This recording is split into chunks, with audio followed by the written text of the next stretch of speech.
So here we have Michael Poulsen from ASINHELL now. Know him from Volbeat. So, Michael, how do you believe that the innocent Volbeat audience will react to the sound of the album if they don't know your past with Dominus and death metal in general? Yeah. I don't know if they're all innocent. I guess we all guilty in something, but it is what it is. As I said before, if you like it, great. If you don't, that's a bonus too. It's not the first time that you have death metal vocals in your albums after Dominus, as you did, for example, with Mark Barney Greenway from Napalm Death in Volbeat, or many other times. What gave you the spark to create the death metal project, though? Just tell it. Well, I've been listening to extreme music since I was 13. I'm 48 today. I discovered classic heavy metal when I was 10. So there's been a lot of listening to a lot of great heavy bands and extreme bands. Excuse me, I'm talking a little bit hoarse because I need a throat operation in October, so I'm struggling a little bit. Okay. But yeah, so hope you're well now. There's been a lot of vinyl flipping and listening to a lot of vinyls, and back in the days, all demo tapes, back in the days where we were tape trading. So listening to death metal or thrash metal or speed metal or punk, it goes back many years. And as you know, I had a death metal band back in the days called Dominus. And I think with death metal and those kind of genres, it's like when you discover the 50s music, it's just not something you listen to for a couple of months or a couple of years. If you fall in love with the 50s music, you discover something great that kind of just jumps into your spirit or your soul. And I think it's the same thing with extreme music as death metal. If you first fall in love with it, there's no way you're gonna go get away from it. So the only reason for me not playing it for so many years was when I started writing new material, I could hear that it included a lot of the melodic 50s tunes and a lot of different styles that I couldn't combine in Dominus or just death metal. So for the respect of death metal, I didn't want to fuck that up, but I'm a very curious guy when it comes to music. So I needed to go on that adventure and figure out how I could combine all those 50s melodic tunes and all the bluesy stuff and gospel and all kinds of different genres that I was listening to. How can I combine that in one band?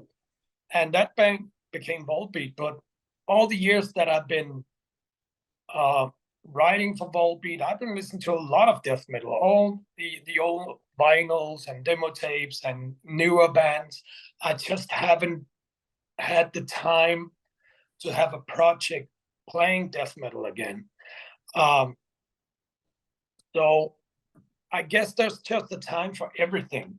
And the time has to be right, and it has to be done at a certain time where you feel inspired and you get together with the right people to do a project like that. So the spark has always been there. I would just say that the time has just not been right for a lot of years because I've been so extremely busy in Volbeat, touring all around the world and making records and promoting the band. And I'm still very active in Volbeat. Next year we will write a new album and go into the studio, record a new album.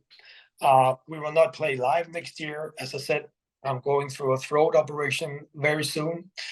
So it takes time to heal and get back to the shape that I wanted to be in. And but at that time, next year I'll be touring with ASINHELL. We will go out and play some shows. And so getting back to your question is, the spark has always been there. Yeah. But the time has to be right. And I just got inspired. And I think, like so many other people during the pandemic, you suddenly had the time to sit down and reflect on everything you've done and everything you're about to do and everything you want to do. Hook up with friends you haven't seen for a long time and actually get to work. And I guess it was just the right time. Did it have to do with the song Becoming that you wrote for LG Petrov, who was a very close friend of yours? And did it give you was it part of the spark that we would be talking about? Absolutely. We all know that LG Petrov from Entomb passed away of very rare cancer disease. And I was devastated by that. I was a good friend of LG, and he tried to call me, and I was at the supermarket paying for my groceries, and I didn't pick up. The second time he called me, I was in bed sleeping, so I didn't pick up. And the next thing I heard was that he passed away. So I was really sad about the whole situation, also that I wasn't able to pick up the phone. So when we recorded Servant of the Mind with Volbeat, we had this song called Becoming, where you can definitely hear the opening riff is very much inspired by Entomb, and they also kind of have that signature Swedish bus pedal, ugly, beautiful sound. So we thought, why not just dedicate this song to LG and Entombed? And we went on tour to promote the album, and I just really got inspired by that riff and using that pedal. So I just asked my guitar tech to find the pedal on the net and get it for the tour, because then I could sit backstage and start doing some riffing. And he said, "So, are you going to start that death metal project you've been talking about?" And I said, I don't think I have the time for that. And just as we were talking about it, my iPod, just out of nowhere, just like having a pocket call from your phone, started playing Entombed, the song Full of Hell, and LG was screaming, "I'm full of hell." And I kind of took that as a spiritual call from the other side from LG. And I was just telling myself, Michael, this time you're picking up the call. And that kind of kickstarted everything. I wanted to call the band Full of Hell, but I quickly found out that was another band by that name. So I changed it to ASINHELL. Yeah. Did you choose not to sing yourself because of your vocal cords? No, the thing was, even though that I was growling back in the days in my death metal band back in the days called Dominus, I didn't have any attention or wishes for reforming Dominus or going back to growling. I always knew when I was going back to death metal, I wanted to have one of my favorite growlers in the band of all time, and that was Mark Grave from Ex Morgoth and Insidious Disease. I always thought that he was one of the best. Chuck Schuldiner from the Mighty Death, rest in peace, is definitely my all-time greatest, but I think Mark Grave is totally on that same level, and he has a certain tone that's very similar to Chuck Schuldiner that I really like. And me and Mark go many years back, and we've been knowing each other for so many years, and for a long time we talked about, when the time was right, we wanted to do this old school death metal project. So I always had his voice in mind, and I was just the guy who was supposed to write the music and play the guitar. So no, I never had any thoughts about going back growling. I wanted Mark to be the front man. Mentioning death and Chuck Schuldiner, Fall of the Loyal Warrior has a certain spiritual healing vibe, for sure. Judging from the fact that you wrote the liner notes for the reissue of the album, you must be a great fan of this record, eh? Absolutely, it's one of my all-time favorite great death metal records. I think Spiritual Healing, you know, it shows and says a lot about Chuck Schuldiner and his talent, how he was progressing the death metal style, not only in the music, but also in the lyrics and the structure of the music. I think it's a brilliant album. So yeah, it's one of my all-time favorites. Which Volbeat elements did you bring to ASINHELL? For example, there's a song like Island of Dead Men that starts like a mix of Dayside and Cannibal Corpse, and it clearly has a chorus. Yeah, well, two great bands you were mentioning. I love Deicide, I love Cannibal Corpse. But I think I don't think that's necessarily any Volbeat elements in it. I believe my way of writing as a songwriter, there's a certain structure that I probably also used a little bit in ASINHELL. I do believe that there are room for being a little bit more messy in ASINHELL. But I'm not the one actually to pinpoint the certain elements that could fit into Volbeat. I hear friends saying, I can totally hear that it's you writing the songs. I say, okay, all right. But I think maybe part of the structure can be not similar to Volbeat, but that has, for certain songs, I think it's needed that there has to be some structure. Mm-hmm. Did you really write the album, compose the album in a garage? Yes. The song has been written at my home, but every song has been rehearsed and put together in Morten's very, very small garage. And we were only in his garage just to pick up 2 cold beers, and then we would go out to the garden and watch our kids play out there in the garden. And I just saw that he had his drums out there and said, okay, are you actually sitting in this small garage and rehearsing? Yeah, when I'm out with Ronchi or we're about to do a record, I'll be here in my garage pounding my drums. Let me see if I can remove some of the light. Mm-hmm.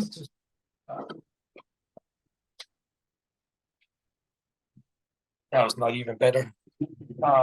That's good. All right, so and I said, I got a lot of old school death metal riffs.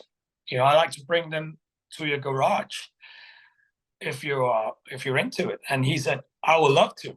So instead of us going to all those fancy rehearsal rooms that we actually have in Volbeat, where we can use all kinds of PA system and everything and in-ears and all the things that's very comfortable. I said, you know what?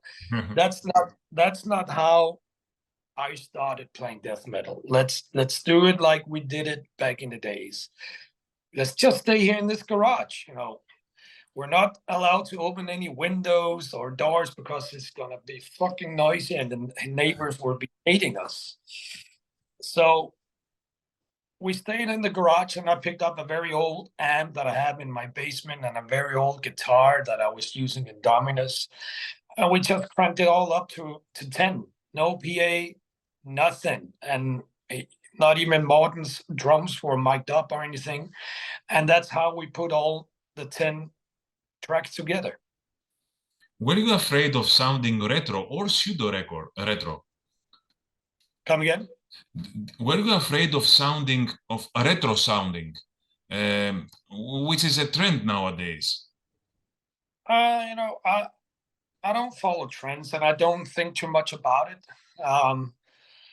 I know what we're doing back in the days was just like, for me, it's just like jumping on a bike again. I can do that again. It's in my blood how to do that. and how to record it and how to make it sound like it's also something that I'm very aware of. But for me, it was important that it sounded like the records that I like to listen to. Mm-hmm. And I'm not taking anything away from any modern bands who like to record in a very modern way with different tools, modern programs, or whatsoever they're doing. More power to them. I'm not the guy to tell them what's right or wrong. I can tell myself what I want to do and how I want to sound like. And that's being in a death metal band, going into a real studio, play live in the studio, and just add a couple of more guitars on top. And of course, the bass and the vocals. So it was like going back. It's actually also how we record Volbeat. But this was kind of going back where everything's recorded live in the studio. Yeah. And back in the days, you didn't have much money to do anything. So you all kind of okay, I guess we have 10 minutes and this is how it's going to sound like. We cannot afford more. So yeah. That's our sound. And, we didn't book much time. I don't think we were even there for a week. So so everything was done within a week. And so when me and Morten just put down the drums and the guitars live in the studio, as I said, I added a couple of more guitars, and Mark flew in and he put down his vocals in the studio. Jacob Hens, the producer, put down his bass in the studio. The only thing that's not been done in the studio is actually the solos, which was done in Fleming's home studio. But basically, every other thing you hear has been recorded in the studio and without any modern technology. It's not like we've been recording analog, but it's very close to that. And I think the sound has a combination of being very old school, but at the same time, you can also hear that we are in 2023. Yeah. So no tape recorders. Come again? Not. I would love to. Maybe next time. Yeah. Mentioning Fleming, he also plays for Volbeat as a tour guitarist, as a substitute of Rob. Will he be the permanent guitar player of Volbeat, or you don't know yet who will be the permanent guitar player of the band? Well, the thing is, right now, as I said before, Volbeat is not gonna tour next year.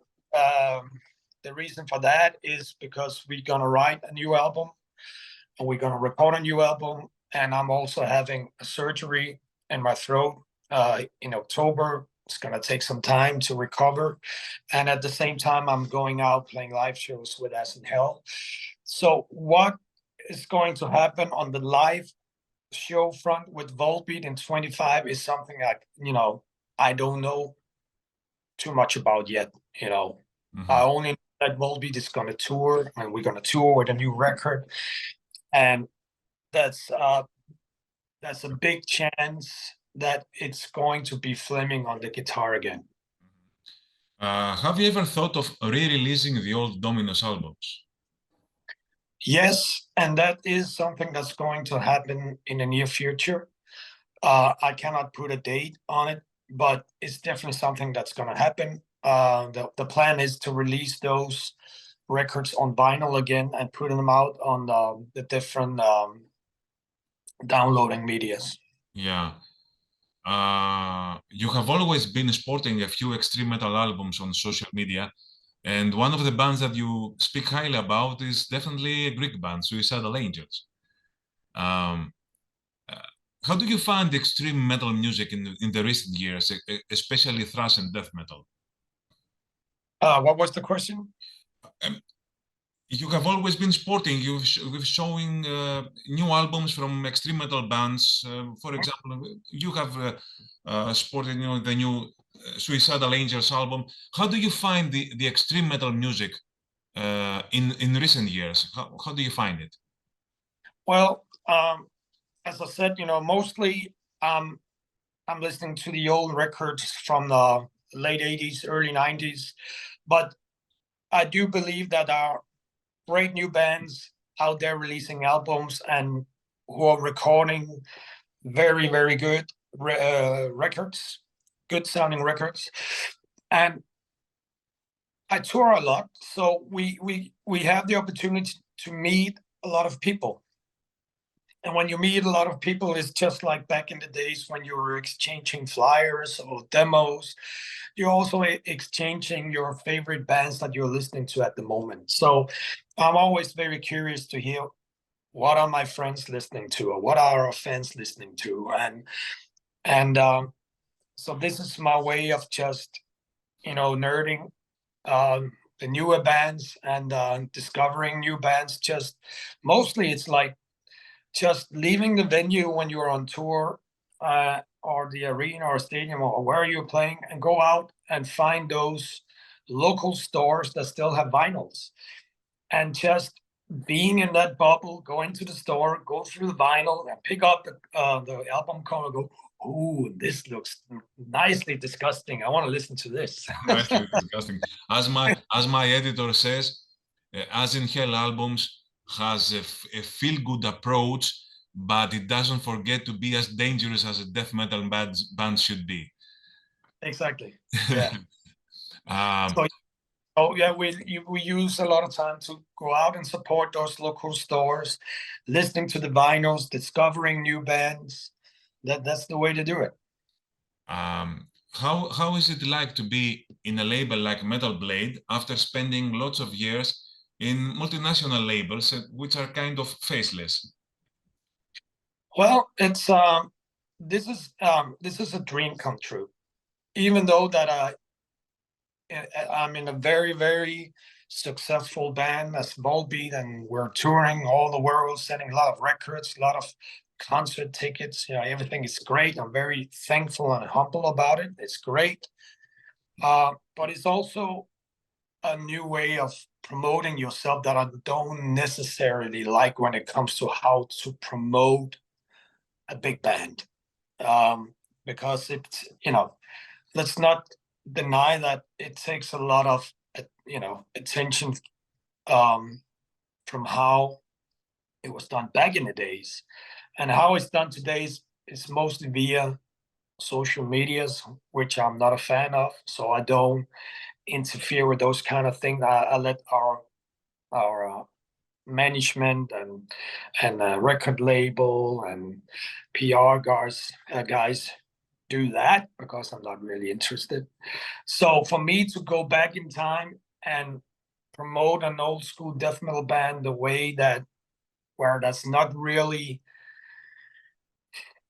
I would say that's not that kind of pressure of doing it a modern way. And back in the days when I finally had a record deal with Dominus, it was almost like it was too late, because the label that we signed to didn't release vinyl. They just started releasing CDs. So I was like, damn it, because I wanted to release vinyls. And there was no other labels who were signing Dominus at that time. So we were signed to a very small Danish label called Die Hard Music. Thankful for that. But there was still some sadness about the whole thing, because I wanted to release it as a vinyl. And I wanted to commit to some of those legendary labels that I was buying my records from. That didn't happen, but as I said, I'm still very thankful for what Die Hard did for Dominus. But now, so many years after, signing to Metal Blade with a metal band, death metal band, releasing vinyls, even cassettes, it's like, I finally made it. I made it. So that's a dream come true. Fantastic.